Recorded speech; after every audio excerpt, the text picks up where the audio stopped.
Hello everyone and welcome back. I am Duke Silver and today we are playing Goldilocks. And yeah, we start off with a pretty decent shop here. We get a black cat with a mim in the shop that we get to lock. Cycle out the chicken, of course, just to try and get something to populate the shop that we want. Unfortunately, there's nothing relevant there. So we just take the mim and cast the spell here. And this is a pretty decent start. We get to keep our spell here because we win the combat. I like getting a battle mim nice and early here. I think a 1/4 mim is quite a bit stronger than a 0/3 mim in general. Just on mostly on the first couple turns, of course. Just because that way it survives baby dragon hits, and I mean then it can just it can actually like battle with things, and it doesn't just turn into a free kill for whatever they have left. Unfortunately, this Curse King is. I guess it's pretty expected of Curse King to have a full board, and we do lose that combat. We get our 3.0 shop here with our level 3, guaranteed level 3 rolls. The gold works out a little bit awkwardly here, just because we want to cast the spell, we want to buy 2 3s. So we are probably going to have to sell out of something here. And I'm thinking we sell out of the Cut Purse, and then we pick up this Ogre Princess, and then we cast the Ogre Princess, or the Jekyll's Concoction onto the Ogre Princess. And 7 should be enough to slay at this point, so we're just going to put it in 5, and then we're going to support the cat plus the white here.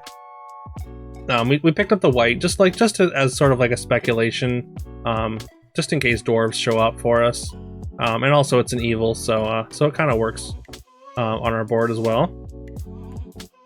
We did get a Princess Peep from our Ogre Princess Slay. We do have a Mim, so Peep could potentially play on board, but since we picked up this Queen of Hearts, I'm a little bit less inclined to just jam Peep onto the board.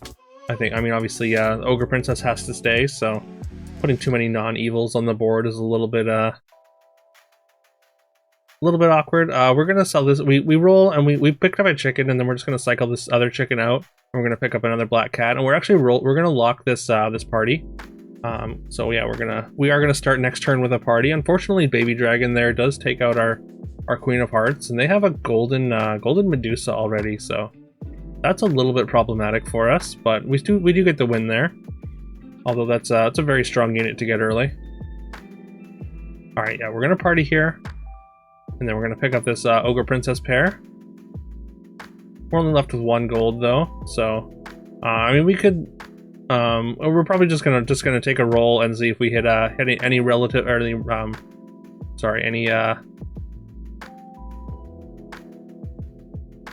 useful triples anyways. Any relevant triples. Relevant's the word I was looking for, and just my mind just went completely blank there for a second. Sorry about that. Alright, there's a lot of stats over there, but fortunately we do take out the supports and also the bossy there that were putting stats onto the doublies. So we do manage to come out on top. Alright, we got our level 4 shop. We're gonna pick up Sporko for sure, and I think we're gonna pick up this Chupacabra. We've got the double Ogre Princess here, so we kind of got like a small monster theme, kind of already going. And yeah, with Sporko, I think Chupacabra is a great pickup on 4 here. I think we still kind of want to have a board that makes use of Queen of Hearts, though. Like that's just a decent amount of strength that we can't really afford to get out of here. I don't think there's anything left in the shop that we really want to pick out. I don't mind Amy in general, and the fact that Amy's an 8/8 right now compared to the regular 6/6 is that's pretty big. We're gonna take Skipping Stone here. We've got at least 1 pair. Plus we've got the Princess White just in case.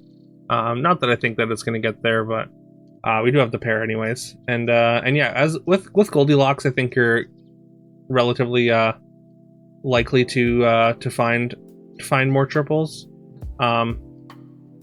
Just because you get there's like a chance you can find like pairs on your level rolls, level shops, I want to call them.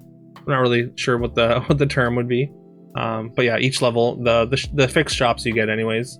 Like if you pick up any pairs in there, then it's pretty easy to pick those up, and that gives you kind of a head start towards a triple.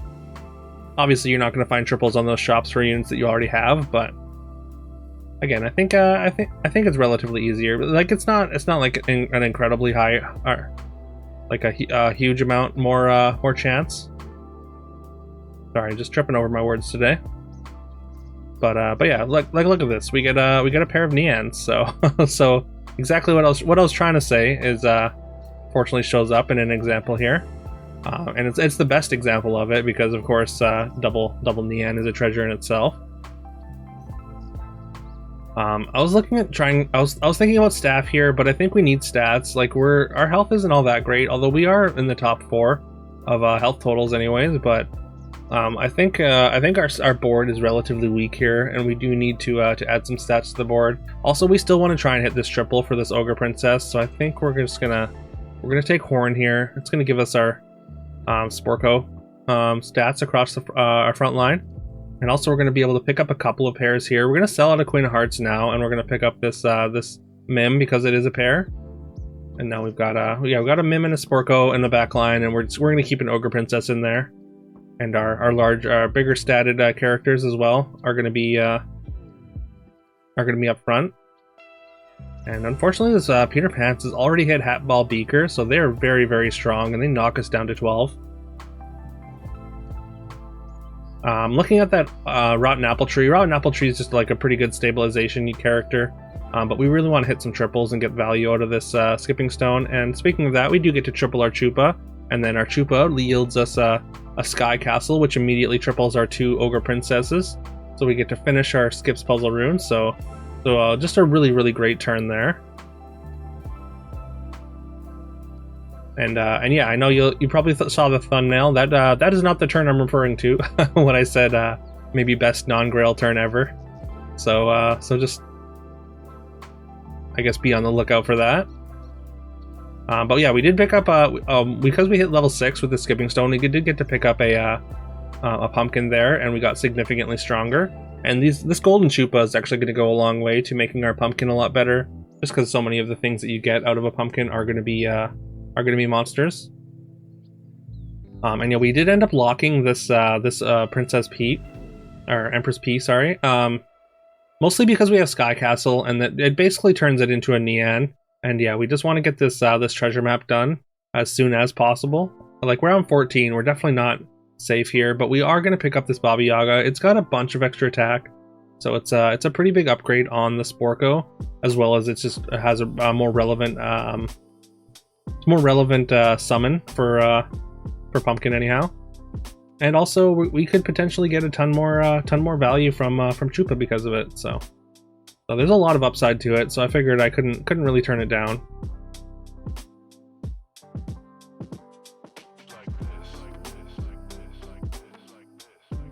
And yeah, our board looked pretty good here. We get the also, I mean, the Ogre Princess value with Baba Yaga is also another reason that we went with it there. And yeah, we did get a sleigh with the Ogre Princess, which means we're gonna get two level 6 characters, which is fantastic. We knock out Celestial Tiger here. Now we're in a top 4 situation. One of those free level 6 characters was another Green Knight, as well as we got a Good Boy, and then there's another Good Boy in this shop. Along with a Boomhilda. I mean, Boomhilda would be an upgrade over Baba Yaga for sure, but I think because of all the free characters we got, we can actually just audible completely into good comp here. We have a couple of Good Boys. We got these Green Knights, which provide a ton of stats. We do need to try and put some attack onto our Good Boy, but unfortunately, I mean, we want to find a Beauty's Influence or like a plus 10 attack spell. Unfortunately, we find Gigantify. Plus 10 health is not what we need on these Good Boys. Yeah, unfortunately, we don't find Beauty's Influence or an attack spell. So we do take the Hermes Boots, and we're gonna put the Friendly Spirit up front. And we're basically just gonna hope that the Friendly Spirit puts stats onto one of the Good Boys, because that would be such a huge power boost for us. Unfortunately, it does not, but we do get a lot of stats onto our Green Knights from our Empress P and those Good Boy stats. We get a lot of toughness anyways. The power is a little bit lacking, and unfortunately they do knock us down to 4 there, so that is pretty unfortunate for us. We are definitely in desperation mode here. We got a lot of pairs again, and yeah, there's a pair of pumpkins, but we're gonna switch heroes first, and yeah, this is the turn I'm talking about. So basically I figured, like, I freed up a spot just in case we get a Gwen, but I figured we can potentially go into Morgan, but we see a Phoenix Angel there, which I figure like we've got 3 different pairs of good characters that we can basically get a free unit, and if we hit even one of those, basically if we hit anything that's not Herc, we triple a unit and get our treasure map, and we get World Tree out of the treasure map, and then we immediately start tripling our level 6 pairs that we've been accumulating here, and get a few more level 6 treasures, and end up with World Tree, Spear, and 9th book on this turn. So yeah, that's the turn I'm talking about. This is maybe the best like again non-Grail turn that I've ever had. We just get so many level 6 characters, and I mean, like we go from kind of a weak like mixed up board to a very, very powerful World Tree board in just the blink of an eye, really. So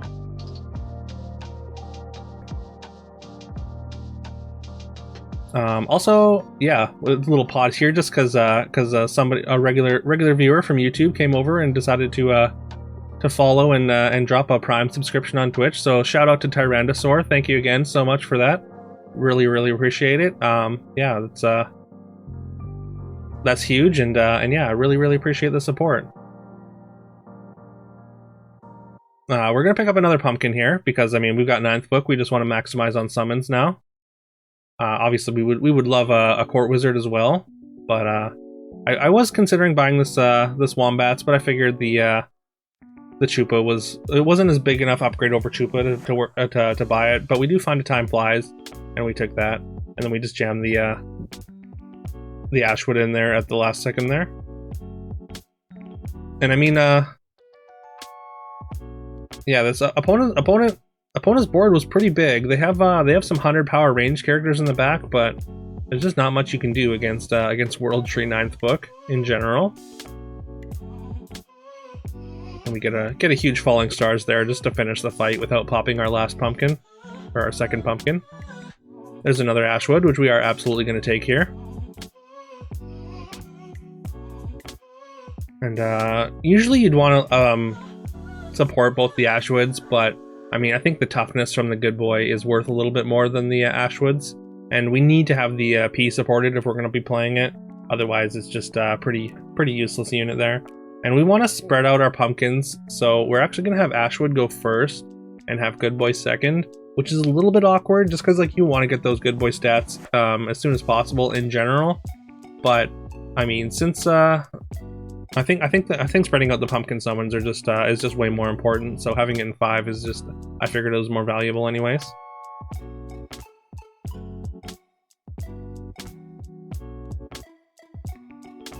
Alright, Lightning Dragon takes out one of our pumpkins there. And then we kind of get a little bit scammed with I mean, that's probably the best unit to get Medusa anyways, our Ashwood, because it already gave us our stats. And now we're going to be able to steal this Medusa from them. And yeah, we're gonna pop our golden pumpkin here. It's gonna pop out a Southern Siren and steal a golden character, and we're just gonna do the full 27 to this opponent. Fortunately for them, they're at 29, so we do drop them to 2, and yeah, just immediately equalize the life totals. So feeling pretty good about how this one's going, and now we can finally get out of this P. It was putting a bunch of stats onto the Green Knight, which is fine, I suppose, but I mean, obviously Lordy is just far superior.